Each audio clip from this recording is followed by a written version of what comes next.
Hello बच्चों, मैं ममता जैन व्याख्यात अर्थशास्त्र इकोनॉमिक्स की क्लास में आपका एक बार फिर से स्वागत करती हूँ। बच्चों, अपना चैप्टर 9 चल रहा है, आगम की अवधारणा। और 9 चैप्टर के अपन 3 पार्ट पढ़ चुके हैं। एक में अपन ने आगम देखा था, सीमांत आगम, औसत आगम और कुल आगम। उसके बाद सेकेंड वीडियो के अंदर अपन ने पूर्ण प्रतियोगी बाजार के अंदर सारे आगम देखे थे।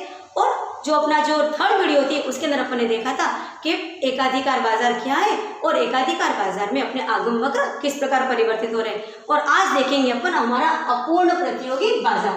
बच्चों, अपूर्ण प्रतियोगी बाजार पढ़ने से पहले थोड़ी सी बात अपन पूर्ण प्रतियोगी और एकाधिकार की बात कर लेते हैं। क्यों? क्योंकि जो हमारा अपूर्ण प्रतियोगी बाजार है वो पूर्ण प्रतियोगी बाजार और एकाधिकार बाजार दोनों के बीच की अवस्था है। अर्थात अपूर्ण प्रतियोगी बाजार में एकाधिकार बाजार की भी विशेषता है और पूर्ण प्रतियोगी बाजार की भी विशेषता है। तो पूर्ण प्रतियोगी बाजार बच्चों किसको कहा था अपन ने? वह बाजार जिसमें विक्रेताओं की संख्या बहुत अधिक होती है और क्रेताओं की संख्या भी बहुत अधिक होती है, उसको तो अपन ने कहा था पूर्ण प्रतियोगी बाजार। जबकि इसके बाद अपन ने बात करी थी एकाधिकार बाजार। तो एकाधिकार बाजार में क्या हुआ था? विक्रेताओं की संख्या मात्र 1 थी। और जब आज अपन पढ़ेंगे अपूर्ण प्रतियोगी बाजार, तो अपूर्ण प्रतियोगी बाजार में क्या होता है? विक्रेताओं और विक्रेताओं की संख्या दोनों के बीच की होती है। आई बात समझ में? तो अब अपन बात करते हैं अपूर्ण प्रतियोगी बाजार, जहां पर विक्रेताओं और क्रेताओं की संख्या अधिक है लेकिन इतनी अधिक नहीं है। और यहाँ पर क्या होता है? कुछ फर्में या कुछ विक्रेता अपनी बिक्री को बढ़ाने के लिए आपस में कंपटीशन करते हैं। बाजार की वह अवस्था बच्चों जहां पर विक्रेता अपनी बिक्री को बढ़ाने के लिए, कितने विक्रेता? कुछ विक्रेता अपनी बिक्री को बढ़ाने के लिए आपस में प्रतियोगिता रखते हैं, ऐसे बाजार को अपन अपूर्ण प्रतियोगी बाजार कहते हैं। और मैंने आपको पहले ही बताया था कि अपूर्ण प्रतियोगी बाजार भी क्या होता है? दोनों के गुण है इसके अंदर, पूर्ण के भी और एकाधिकार के।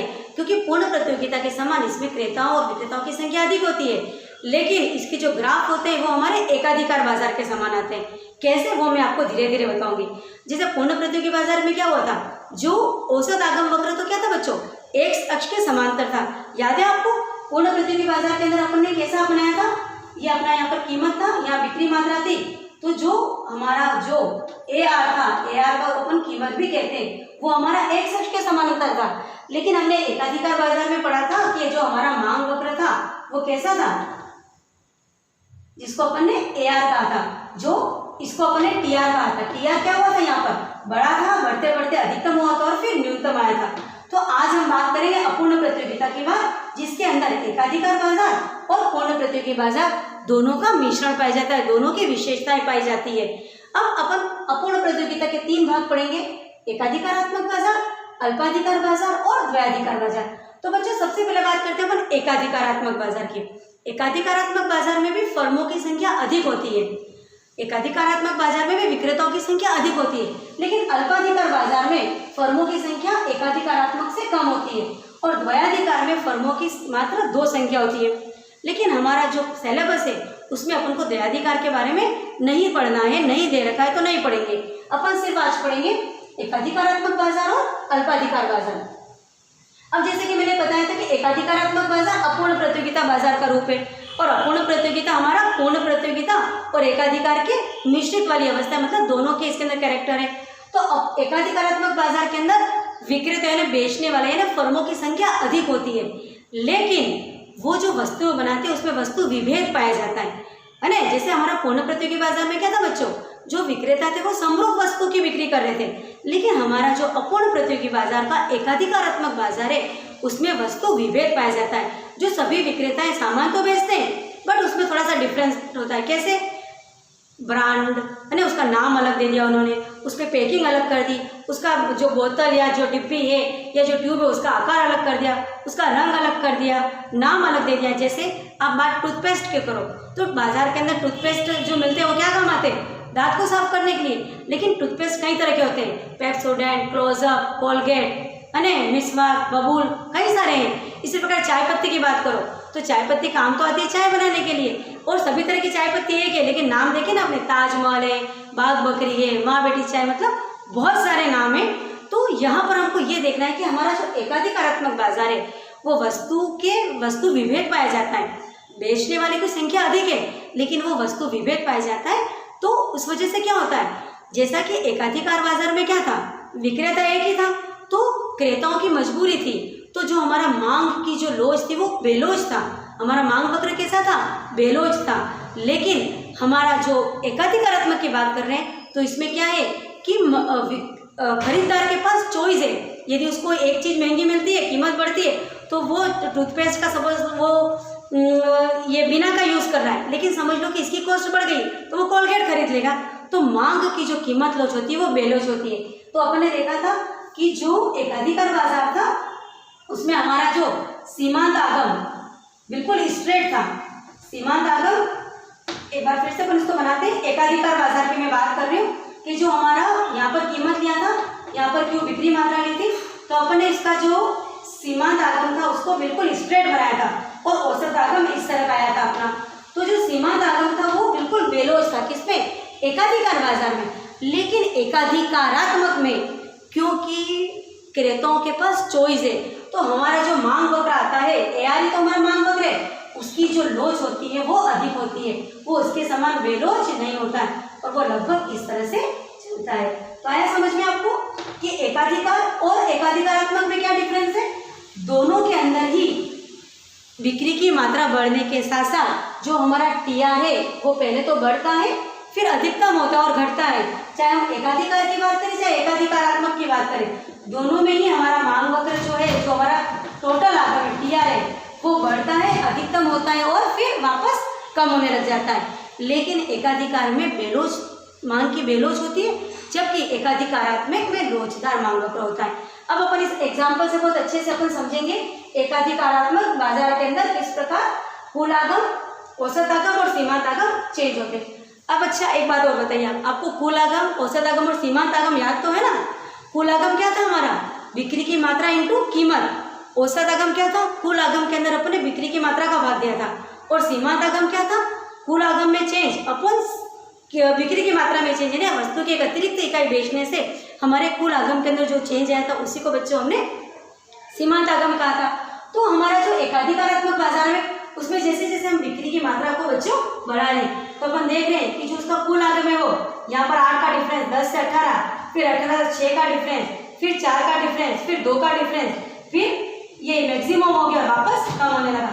अर्थात कुल आगम वक्र पहले बढ़ती दर से बढ़ा, फिर घटती दर से बढ़ा, फिर अधिकतम हो गया और फिर वापस कम हुआ, जिसको अपन यहाँ पर वापस से ग्राफ के द्वारा बता देते हैं कि एकाधिकारात्मक बाजार के अंदर हमारा ये तो हो गया कीमत क्यू, क्योंकि पी इंटू क्यू, एक बार फिर से याद दिला दूं, टीआर होता है बिक्री की मात्रा इंटू उसकी कीमत।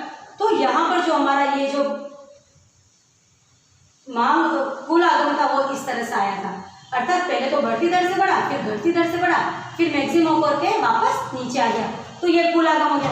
अब यदि अपन को इसके अंदर एकाधिकारात्मक बाजार के अंदर अपन को ए आर यानी औसत आगम निकालना है, और मैं आपको बार बार कह चुकी कि जो ए आर होता है वो क्यू अपन क्या होता है, वस्तु की जो T R T Q T R अपन क्यू होता है, यानी कुल बिक्री के अंदर हमारी जो कुल बिक्री से जो अपन को आय प्राप्त हुई है उसके अंदर अपन ने क्या करा, बिक्री की संख्या का भाग दे दिया, और इसे ही ए आर को अपन क्या कहते हैं, कीमत भी कहते हैं।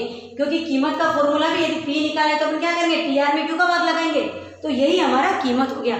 तो अब ए आर के लिए अपन को क्या करना है, टी आर में क्यू का भाग, 10 में 1 का भाग 10, 2 में 9, 8 या 24, 7 चौक 28, 6 35, 6 35, 7 चौक 28। तो देखिए औसत आगम क्या हुआ, कम हो रहा है, कम हो रहा है, कम हो रहा है, कम और कम हो रहा है। तो एकाधिकारात्मक बाजार के अंदर जो हमारा औसत आगम आता है वो इस तरह से कम होता रहता है। लेकिन बच्चों याद रखना है कि औसत आगम न तो शून्य होता है न ही ऋणात्मक होता है। लेकिन यदि हम सीमांत आगम की बात करें, अब आपको मैं एक बार फिर से सीमांत आगम का सूत्र बता दूं, delta T R open delta Q, अर्थात वस्तु की एक अतिरिक्त इकाई की बिक्री से जो हमारे कुल आगम के अंदर जो चेंज आता है वही तो हमारा सीमांत आगम होता है।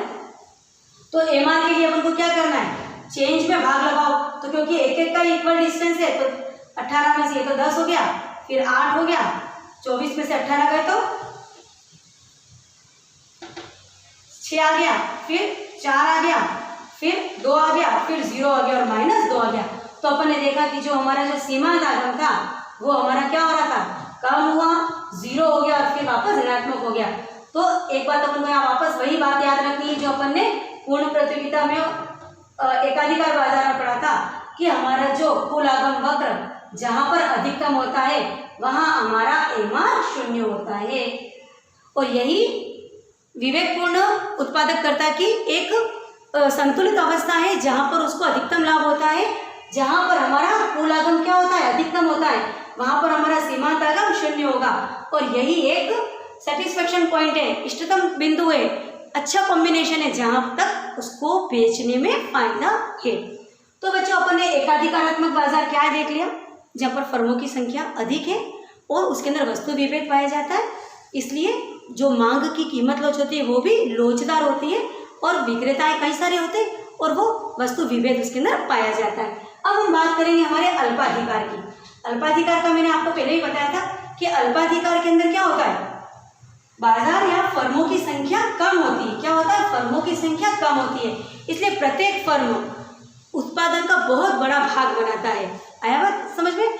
अल्पाधिकार बाजार की वह अवस्था है जहां पर फर्मों की संख्या कम है, इसलिए प्रत्येक फर्म क्या करती है, उत्पादन का बहुत अधिक भाग बनाती है।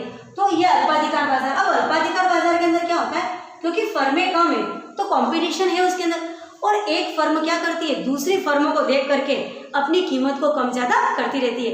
तो जो प्रतियोगी, जो प्रतिद्वंदी जो फर्में होती है, उसको देख करके कीमत में ज़्यादा उतार चढ़ाव आता है। इसलिए अल्पाधिकार के अंदर क्या है, कीमतें के अंदर उतार चढ़ाव आता रहता है, इसलिए मांग की जो इसके अंदर क्या होता है, मांग विकुंचित हो जाती है। अल्पाधिकार के अंदर अपन को जो मेन बात याद रखनी है कि कीमत दृढ़ता पाई जाती है और मांग विकुंचित हो जाती है। और अल्पाधिकार के अंदर जो फर्में होती है वो प्रतिद्वंदी फर्मों को देख करके और अपनी कीमत को कम ज़्यादा कर सकती है। और अल्पाधिकार के अंदर फर्मों की संख्या कम होती है और एक फर्म उत्पादन का बहुत बड़ा भाग बनाती है। और द्वयाधिकार के अंदर तो मात्र 2 फर्में होती हैं, लेकिन इसका विस्तृत विवरण आपके सिलेबस में नहीं है, इसलिए मैं इसको नहीं पढ़ा रही हूँ।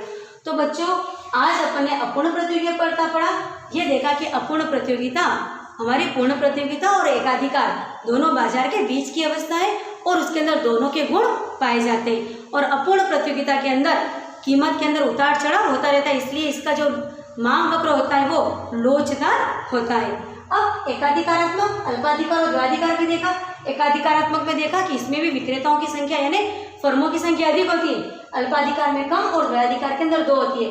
फिर हमने देखा कि एकाधिकारात्मक में भी जो वक्र होते हैं वो एकाधिकार के समान होते हैं, है ना, लेकिन एकाधिकार में बेलोच मांग वक्र होता है, जबकि यहाँ पर लोचदार होता है, क्योंकि इसके अंदर वस्तु विभेद पाया जाता है। उपभोक्ता के पास एक चॉइस होती है कि ये नहीं तो वो वस्तु वो खरीद सकता है, भले नाम या ब्रांड अलग होता है। और जो इनका जो कुल आगम का ग्राफ होता है वो पहले बढ़ती दर से बढ़ता है, फिर घटती दर से, फिर अधिकतम और कम होता है, लेकिन जो औसत आगम वक्र होता है वो कम होता जाता है, लेकिन कभी ऋणात्मक नहीं होता है। लेकिन जो सीमांत आगम का वक्र था वो कम होता है, शून्य होता है और ऋणात्मक होता है। तो और जब हमने अल्पाधिकार के अंदर भी इसी तरह अपन ने पढ़ लिया, दोनों के अंदर लगभग चेंज है, लगभग सेम है, लेकिन अल्पाधिकार के अंदर कीमतों के अंदर बहुत ज़्यादा उतार चढ़ाव होता है। क्यों? क्योंकि मांग विकुंचित होती है और कीमत दृढ़ता पाई जाती है। जो फर्में होती है वो जो अपनी प्रतिद्वंदी फर्म है उसको देख करके कीमत में उतार चढ़ाव करती रहती है। अब आपके इस पूरे चैप्टर में मात्र एक टॉपिक रह गया, आगम का महत्व। तो आगम का महत्व क्या है बच्चों? आगम का मतलब हमने देखा था ना, आर या टीआर, कुल आगम।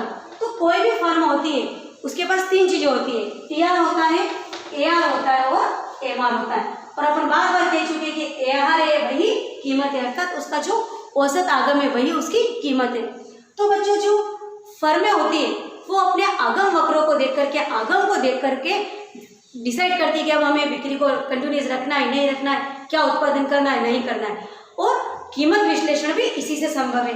दूसरा, हम इसके औसत आगम और सीमांत आगम वक्रों को देख करके बता सकते हैं कि फर्म की वित्तीय स्थिति क्या चल रही है, अभी फर्म घाटे में चल रही है या फायदे में चल रही है। दूसरी बात, जो उत्पादक होता है वो अपना जो इसका AR और AC यानी औसत आगम और औसत लागत, इन दोनों को देखता है। और सीमांत आगम और सीमांत लागत यानी मेरा लागत क्या आ रही है और मुझे फायदा क्या हो रहा है ना। तो जिस फर्म का ये AR और AC इक्वल है तो समझ लो कि उसको नॉर्मल सामान्य लाभ हो रहा है। जब उसका औसत आगम और औसत लागत दोनों जब इक्वल है, मतलब समझ लो कि उसको क्या हो रहा है, सामान्य लाभ हो रहा है। लेकिन जब सीमांत आगम और सीमांत लागत बराबर हो गए तो ये बेस्ट स्थिति है, संतुलित अवस्था है, यहाँ पर उसको अधिकतम फायदा हो रहा है। तो बच्चों कोई भी फर्म या कंपनी अपने आगम वक्रों को देख करके अपने उत्पादन का निर्धारण करती है कि मेरा कुल आगम क्या हो रहा है, औसत आगम, सीमांत आगम क्या हो रहा है, और साथ में उसकी लागत को भी देखती रहती है। और हम पता लगा सकते हैं कि किसी भी फर्म की अभी वित्तीय स्थिति क्या चल रही है। तो आगम वक्रों के महत्व के साथ अपना जो चैप्टर 9 था वो आज खत्म हो गया है। उसकी 4 भाग के अंदर मैंने इसको बांटा है। चारों भाग को आप अच्छे से देखिए, 1 से 2 बार देखिए और क्रम से वीडियो देखिए और आपस में कोरिलेट करते हुए देखिए, तो बच्चों आपको बहुत अच्छे समझ में आएगा। आप डायरेक्ट चौथी वीडियो देखोगे तो आपको समझ में नहीं आएगा, क्योंकि मैंने पहले वीडियो के अंदर सब कुछ अच्छे से एक्सप्लेन किया है और फिर वही टर्म जब रिपीट होती है तो उन टर्मों का नाम ले लिया जाता है। तो चारों वीडियो को बहुत अच्छे से देखिए। आपकी जो भी डाउट होते हैं बच्चों उसको आप कमेंट बॉक्स में लिखिए, और वीडियो को देखते टाइम यदि आप स्क्रीनशॉट ले लीजिए, उसको जूम करके देखिए, पॉज करिए, वापस रिवाइंड कीजिए और अच्छे से सुनिए। और जो वीडियो के बाद में मैंने नोट्स के फोटो अपलोड किए उससे आप अपने नोट्स बना लीजिए, ताकि आपका चैप्टर बहुत अच्छे से तैयार हो जाएगा। तो आज अपना 9 चैप्टर खत्म हो गया है और 10 चैप्टर के अंदर फिर से मिलते हैं। तब तक थैंक यू।